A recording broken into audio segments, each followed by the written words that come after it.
Assalamualaikum warahmatullahi wabarakatuh. Perkenalkan, nama saya Muhammad Rafi Pratama Tegela dari Fakultas Ekonomi dan Bisnis Islam. Kelas saya ESC, jadi sekarang saya semester 4. Oke, jadi kesempatan kali ini saya akan membahas tentang materi saya yang berjudul Pemikiran Ekonomi Islam pada Masa Abbasiyah. Jadi kita akan langsung masuk ke topik intinya. Jadi masa ini merupakan salah satu periode paling gemilang dalam sejarah peradaban Islam yang berlangsung dari tahun 750 Masehi hingga 1258 Masehi. Jadi di masa ini tidak hanya ilmu agama yang berkembang, tetapi juga ilmu pengetahuan umum, filsafat, kedokteran, hingga ekonomi. Kegiatan ekonomi tumbuh pesat karena stabilitas politik dan dukungan dari para khalifah terhadap ilmu pengetahuan dan perdagangan. Salah satu faktor yang membuat pemikiran ekonomi Islam berkembang pada masa-masa ini adalah berdirinya pusat-pusat ilmu pengetahuan seperti Baitul Hikmah dan Bakat. Di tempat ini, para ilmuwan dari berbagai latar belakang dan budaya berkumpul untuk menerjemahkan, menulis, dan mengembangkan ekonomi. Dari sinilah muncul tokoh-tokoh besar yang membahas persoalan ekonomi dari sudut pandang Islam. Mereka mulai merumuskan bagaimana ekonomi dijalankan sesuai syariat dengan tetap memperhatikan kebutuhan masyarakat. Sistem ekonomi yang diterapkan pada masa Abbasiyah tidak hanya berfokus pada akumulasi kekayaan, tetapi juga pada distribusi yang adil.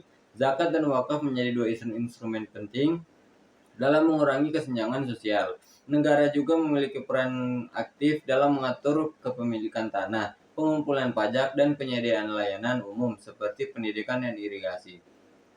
Dalam hal ini, negara berperan sebagai pelayan rakyat, bukan sebagai penguasa yang semata-mata menarik keuntungan.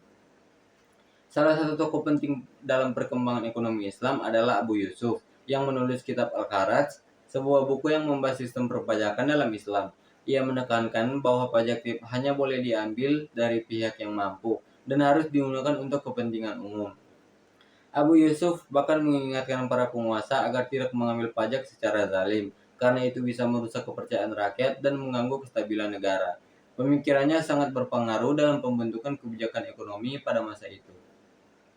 Selain Abu Yusuf, ada pula Al-Mawardi yang membahas peran negara dalam menjaga keadilan sosial, ekonomi, dan memastikan kesejahteraan rakyat. Menurutnya, negara harus mencegah praktik monopoli, memastikan kejujuran dalam perdagangan, dan menjaga harga agar tetap stabil.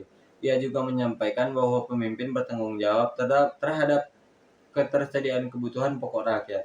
Ini menunjukkan betapa pentingnya peran negara dalam mengelola sistem ekonomi yang seimbang.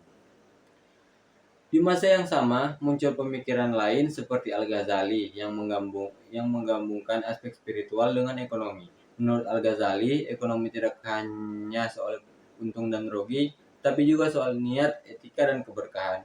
Ia mengkritik orang-orang yang tamak dan hanya mengejar dunia, serta menekankan pentingnya kejujuran dan keadilan dalam perdagangan.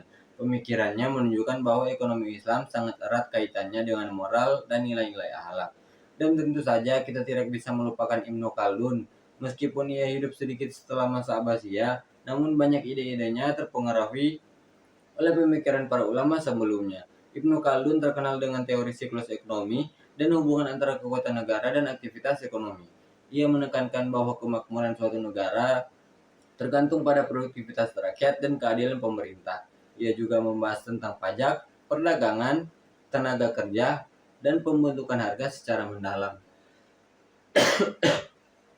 Perkembangan ekonomi pada masa Abbasiyah juga didorong oleh aktivitas perdagangan internasional. Bakat menjadi pusat perdagangan yang menghubungkan timur dan barat. Masyarakat muslim saat itu sangat aktif berdagang, hingga ke Afrika, India, dan bahkan Tiongkok. Dalam aktivitas ini, nilai-nilai Islam seperti jujur, amanah, dan saling menguntungkan sangat dijaga. Ia menunjukkan bahwa ekonomi Islam tidak hanya lokal, tetapi juga terbuka terhadap dunia luar selama sesuai dengan prinsip syariah. Jadi sebagai penutup, masa dinasti Abbasiyah memberikan warisan besar dalam pemikiran ekonomi Islam.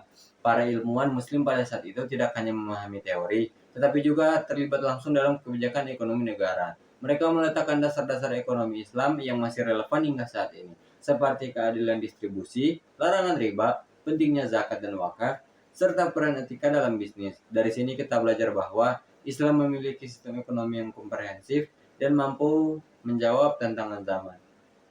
Oke, kurang lebih itu yang bisa saya sampaikan. Mohon maaf jika ada kesalahan kata. Saya Muhammad Khalil Pertama Tigila. Wassalamualaikum warahmatullahi wabarakatuh.